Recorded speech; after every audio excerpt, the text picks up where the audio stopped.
Join Stella Academy, Goa's best coaching for IIT, JEE and medical exam preparation. Best online learning experience only at Stella Online Courses. Call us now.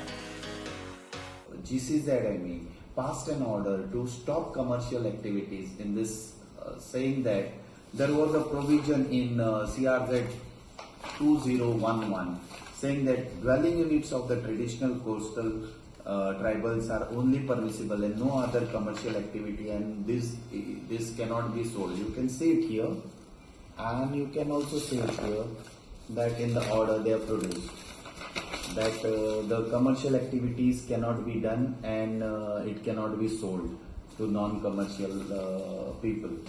This order was challenged by Prasad Naik in the writ petition in the High Court 942 of 2018. We had argued it, and now it has been dismissed, and they have been given a chance of 8 weeks to go to the Supreme Court. Before 91 also, if there is a commercial structure, commercial thing, you have to regularize it, going through and take a fresh permission from GCZMA. Otherwise, it is illegal as per these orders.